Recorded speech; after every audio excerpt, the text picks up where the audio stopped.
Alright, it's common human nature to be craving new things, whether it's new champions, new rank ups, we just always want something new and fun. But it's always great to revisit the old champions that you thought might have been like past their prime, but it turns out they are still absolutely incredible, and that's what the Old Gem series is for, and it is back today with one of the greatest old gems of all time, the timeless character himself, Namor. And he's also one of my newest rank 4s, and he is the final of the big 3 to go to rank 4, so my entire big 3 of Mole Man, Namor, and Gladiator are all at rank 4 now, which feels so good. But let's have a chat about Namor and how he currently is in the Battlegrounds health pool landscape.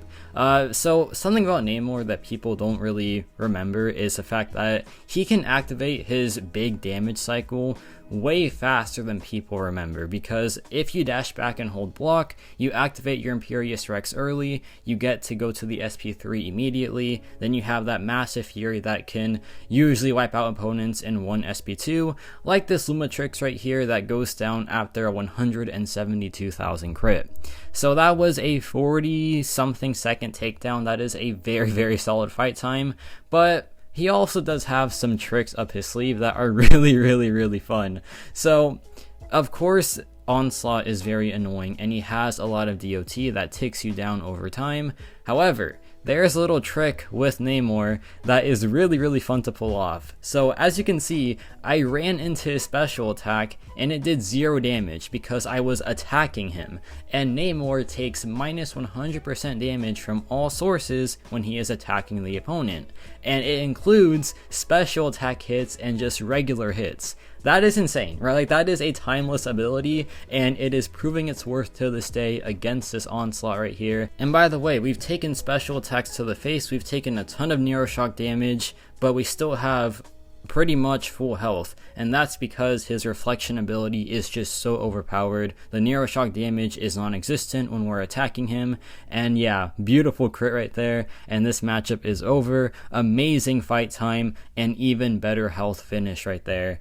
Yeah, Namor is insane for Onslaught, for so many characters, and this right here is Dust, who is a bleed immune champion, and Namor is notorious for having insanely fast ramp versus bleed immune characters, because whenever one of his bleeds fail, or one of his stuns fail, or he is purified, he gains an outrage. And once you have 15 outrage, you can activate your Imperious Rex early and get your big damage going sooner than expected. So yeah, he is very good for characters like Dust, for characters like Lumatrix, Photon. Photon though, very interesting matchup that you'll see later on in this video. It is a very complex one, but that just shows how like Namor has a lot of like tricks up his sleeve, and for being an old character can still do a ton of meta matchups. But yeah, here we drop the SP3, we have our big damage going now. I'm pretty sure Dust has a ton of crit resistance, so we might not crit on the SP2, but you know what, it's fine. Here I drop it, there is some beautiful damage still, and hey, we get a crit, so I'll take it, and we're doing 30,000 mediums as well. Go for the SP1, and that's it, 72,000 crit right there as well. This isn't even the maximum damage output, this is just the getting started, and now we have this Photon. So yeah, Photon is a very interesting Namor matchup because she is bleed immune, so he ramps very well. However, there's a lot of tricks you have to do to perfect the rotation and to get the cleanest Namor matchup possible. And it is so sad how bad my skill roster is, to the point where like Namor is one of my best Photon options. Like, I had to master this fight because I just didn't have any Photon options. Like, my 2 rank 4 skill characters, actually 3, are Yolena, Mole Man, and Lumatrix. None of them are like really powerful Photon counters, so I had to kind of like, you know, think outside the box, and Namor was my best option. As you can see right there, I hit into her mist to bait out the invisible timer, so now the invisible is on cooldown, so if Namor inflicts his stun on the SP2, Photon won't go invisible because it is on cooldown. So you have to be like really locked in to remember to do that, because if you forget about it, you are in a world of trouble. And right there, a beautiful 203,000 crit with only one Fury as well. That is insane, man, and that was a pretty good fight time as well. Now we have the Alliance War Showcase to show him in, like, you know, some more recent content. Like, this is brand new pretty much. And we have this Hitmonkey on Ebb and Flow knockdown. And yeah, Namor is really good for skill fights, especially in this saga where like he was tactic, so he did take advantage of the extra damage that it provided. And Hitmonkey himself isn't too problematic, I'm pretty sure. Ebb and Flow knockdown will like pretty much be nothing, since once we drop the SP3 it'll knock him down, so the SP2 will do the full damage and it'll just one-shot him probably. So here we go for the heavy attack. Okay, I did that first. That was probably smarter of me to do. There I dropped the SP3, which will do full damage, and yeah, just one more SP2 after this and that should be good. Oh my goodness, man. Didn't even have to crit on that final hit because that was just enough damage right there. Now we have Lumatrix, who is back for more. This one is a very tough fight. I remember seeing a lot of like people in chats being like, yeah, this fight sucked and it was really annoying. And honestly, Namor isn't like the best counter because he doesn't counter the Mixmaster and doesn't really do much to counter Lumatrix's kit as well. Like, the only thing in this matchup that he has is the fact that he is just turbo ramping with the bleed immunity. But besides that, nothing too crazy here.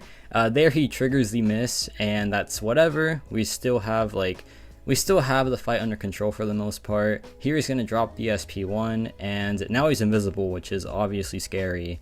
And now it's on cooldown, so we are chilling. Here we go for the Imperious Rex after we just get like one more hit in. He is not letting me do that though, unfortunately. There he finally lets me do it, so I go for the dash back into Imperious Rex, and this matchup should be over now in like the span of, I want to say 10 seconds. So here I drop the SP2, and yeah, beautiful crits, all crits right there. That is so nice. Into the SP1, and once you have the Rex active, that's it. Like, the fight's just done, and that was a beautiful takedown. Now we have this insanity. Oh my gosh. This is Hazard Shift, Poison, and Rupture. This is a Corg, so one of Namor's most iconic matchups. And this gets crazy really fast. So Hazard Shift is annoying because it is a ton of DOT debuffs just coming at you, and it's Poison and Rupture, which like pretty much not many characters are immune to. Like, one of them is Scorpion, and Scorpion is just not the best core counter out there, so it's like, yeah, you are kind of just cooked regardless, because Corg as well has like the Purify, he has a damage reduction, just very annoying stuff. But here I go for Imperious Rex. I could have gone for the big rotation here for sure, but I chose not to. I dropped the SP2, and yeah, beautiful damage right there. Go back in, drop the SP1, and I have so many poisons on me. It is absolutely insane. I have like 10 poisons right now. I drop the relic, I start ticking, but then I get to reflect it back, go for the intercept, and yeah, oh my god, it was getting scary fast right there. But hey, we survived, and that's just like the pure damage of Namor right there, and the reflection saving me with those 10 poisons on me. That is just crazy. Like, not many characters are surviving a scenario where like they don't have any immunity or resistance to poison, and they have 10 of those on them. Like, that is wild, bro. But yeah, now we have this Atuma, and this is like a 1 million health Atuma, and yeah, it's a beefy matchup and a very tough character because his thorns go crazy. Once he like drops enough SP1s, he will go unstoppable, and if you try to get rid of the hydration, he'll get concussions, which leads to more thorns damage. But Namor can just like reflect that without worry, so yeah, it won't be too bad. Now he's unstoppable, so I go for the spam parry method, and fun fact, he actually gets more outrage this way because whenever Atuma purifies a debuff, which he purifies the stun off of himself, we get more outrage that way.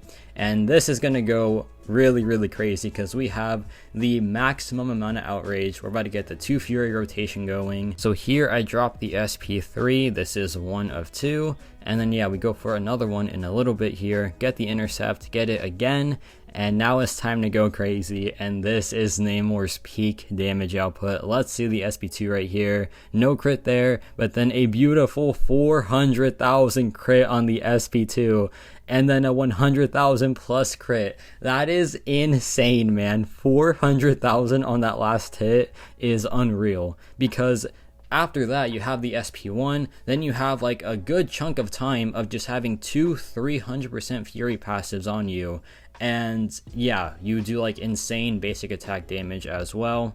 So that is unreal. Now we have this Yolena that has like 1 million health as well.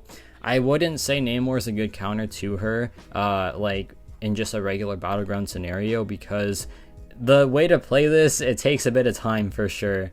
And here's how you play it. So basically, you want to just let her get to the reversal mode, or like she doesn't have the attack cap, and once she's there, you just go crazy with Imperious Rex. So yeah, we have to play it really safe here. We have to try to avoid building too many outrage before she gets into that crazy elimination mode. So we have to play it a bit slow here. But there I accidentally parried. That was just like my fault. I didn't get hit by the SP1. That was just pure skill issue. You can end this fight for Yellow Bar with Namor. It is not like too tough to do. I was just like not paying attention, I guess. There she drops the SP2. I can't believe I missed the SP1 dex, man. Like that's the easy one to dex apparently. So shame on me, but yeah, she's in the scary mode now, and she is very tough at this point because she can do the reversal anytime she wants. However, I said it before that Namor has a ton of tricks up his sleeve, and this might be the coolest trick ever, dude. It is so crazy. So here he drops the SP3, then we go for the rotation to get the Imperious Rex active.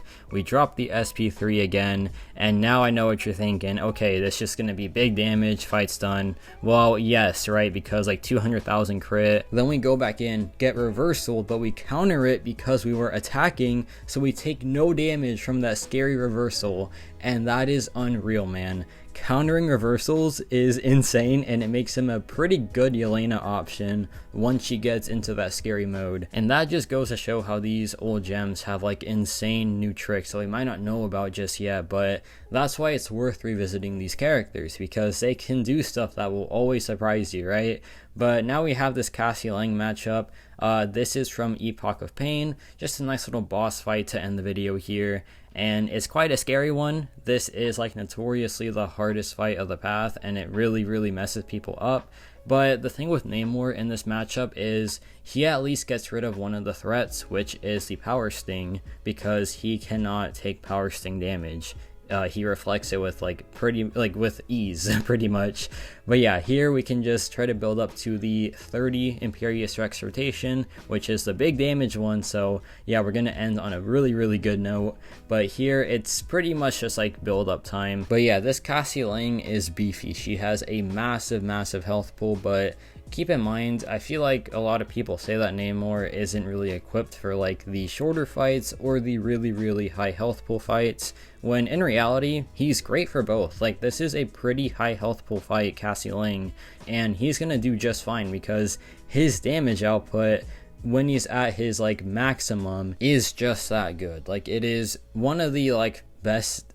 It's like one of the most fun things to do in this game, right? Like, to rip off a Namor rotation, it's like so fun, but it's also like some of the best damage output in the game as well. So it's just the best of both worlds in my opinion. And yeah, so this is gonna come to a close pretty soon because there I go for the SP3. The Power Sting is on us, but it does not matter because yeah, we just reflect it anyway. Then we go back in, Imperious Rex has started, so the party has officially begun. And yeah, this is gonna go by very quickly with a 375,000 SP2 and some extra damage on top of that. And then here I just mess up. I just completely mess up. I fumbled the ending. It was going so well, but there's some 50,000 mediums for your amusement. Yeah, there we go. 29,000 as well. And like that extra bit of time where you just have those insane furies is just really good for finishing off these health pools. But yeah, Namor is still most definitely insane. He is so good still. He is a timeless character, man. Like, that awakened ability is one of the best in the game, if not just like the best in the game, because of how powerful powerful it is because of the cheese that it lets him do. It is just so fun to revisit this guy and just see that he still can do a ton of stuff, and he does some new stuff as well versus these meta defenders like Onslaught and Yolena. It is just great to see that he hasn't lost a step, man. Like, his damage output is still insane, his utility kit is still really, really good, and his cheeses have just gotten better with time. So yeah, let me know your thoughts on Namor, and yeah, that's about it for me.